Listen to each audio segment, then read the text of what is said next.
अस्सलाम वालेकुम, कैसी है मेरी यूट्यूब फैमिली। तो माशाल्लाह से आज हम बना रहे हैं आलू और करेले कटिंग करके। तो पहले मैंने माशाल्लाह से करेले जो है कटिंग करके इसको वॉश करके मैंने फ्रीज़ कर लिया था। तो ये आप देख रहे होंगे कि इसमें बर्फ़ कैसे बनी हुई है। तो मैं इसको ऑयल डाल के कढ़ाई में डाल दिया है करेले को साथ ही। तो अब इसको हम फ्राई करते हैं। तो जैसे ही मैंने इसको डाला है कढ़ाई में तो साथ ही पानी इतना सा बन गया बर्फ़ का। तो मैंने इसको तेज़ आंच करके जल्दी से करेले को कर लिया है फ्राई।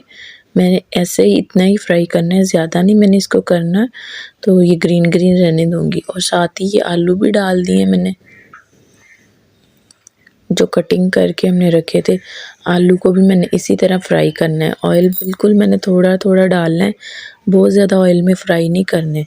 तो माशाल्लाह से आलू हो रहे हैं हमारे फ्राई। तो साथ मैंने इमली भिगो दी कुछ, ये टमाटर ले लिए और प्याज भी कटिंग करके रख लिए हैं। तो माशाल्लाह से टमाटर को मैंने छीलना है, इनको फिर कटिंग करना है। तो इधर आलू हमारे हो गए थे, तकरीबन हमारे आलू हो गए थे फ्राई। आलू को मैंने निकाल लिया है। तो अब जो प्याज कटिंग किए थे उसमें से थोड़े से प्याज मैंने रख लिए, तो बाकी प्याज भी मैं फ्राई करने लगी थी। सारे प्याज को आपने फ्राई नहीं करना, थोड़े से प्याज आपने रख लेने हैं। तो माशाल्लाह से मैंने प्याज भी फ्राई कर लिए थे। प्याज इतने फ्राई करने हैं कि इनका बस कलर चेंज करना है। तो ये देखिए प्याज भी हमारे माशाल्लाह हो गए थे फ्राई, आलू भी फ्राई हो गए थे, प्याज भी और साथ करेले भी फ्राई हो गए थे। तो इन तीनों को अलग से रख दें और जो प्याज बचे थे थोड़े से, इसको मैं कढ़ाई में डाल दे। अब मैं ऑयल डाल रही थी हांडी के लिए जितना हमें चाहिए। तो ये टमाटर भी मैंने छील के इसको मोटे मोटे पीस में कटिंग कर लिया था। तो इसी तरह आपने भी कटिंग करना है, छिलका उतार देना है टमाटर का। तो प्याज जो माशाल्लाह मैंने रखे थे वो हमारे प्याज हो रहे थे ब्राउन। तो इसको प्याज जैसे हमारे ब्राउन है तो इसको मैंने टमाटर भी अंदर डाल दिए। तो इसको 4-5 मिनट मैंने इसी तरह हल्की आंच पर फ्राई किया। तो फिर माशाल्लाह जब देखा है हमारे टमाटर अच्छे से हल हो गए हैं तो फिर मैं इसमें डाल रही थी मसाला। ये देखिए बिल्कुल टमाटर का पेस्ट इस तरह हो गया है और प्याज भी इसके अंदर अच्छे से हल हो गए हैं। तो इसमें मैं मसाला वगैरह डालने लगी थी। ज़्यादा मसाले नहीं डालूँगी, बिल्कुल सिंपल सा बनाऊँगी, बहुत ही मज़े का और टेस्टी बनने वाला सालन। ये लाल मिर्च और हल्दी, सूखा धनिया पिसा हुआ और नमक। इसके अलावा इसमें मैंने कोई भी मसाला नहीं डालना। तो ना मैंने इसमें अदरक डाला है, ना इसमें लहसुन डाला है। तो बस ये मसाले डाल के मैंने इसको अच्छे से 2-3 मिनट मैंने इसकी भुनाई की है। जब माशाल्लाह देखा है कि मसाले अच्छे से रेडी हो गए, तो जो आलू फ्राई किए हुए थे वो मैंने आलू इसमें डाल दिए। तो अभी भी बस हमने इसमें सिर्फ आलू ही डालने हैं। आलू को मैंने तकरीबन 3-4 मिनट अच्छे से भुनाई की है करके, तो मैंने इसको ढक्कन लगा दिया 5 मिनट के लिए।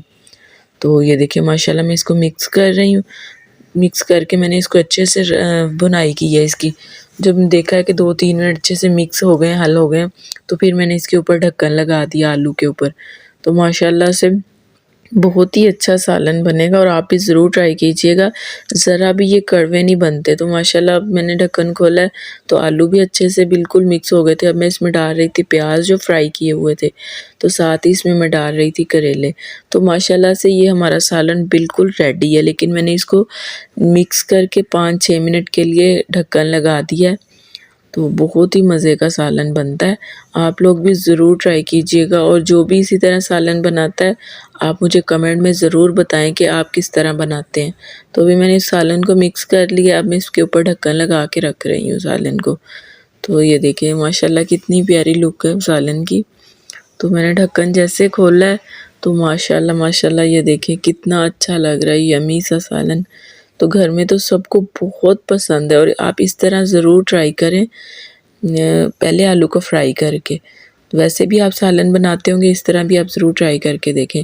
तो ये मैंने सब्ज़ मिर्चें थी कुछ, मैंने हाफ़ कटिंग करके वो इसके ऊपर डाल दी। तो माशाल्लाह से सालन हमारा रेडी है। अगर आपको हमारी वीडियो पसंद आए तो कमेंट में ज़रूर बताएं और वीडियो को ज़रूर वॉच करें। और वीडियो का एंड इधर ही करते हैं, इंशाल्लाह मिलते हैं एक नेक्स्ट व्लॉग में। अल्लाह हाफ़िज़।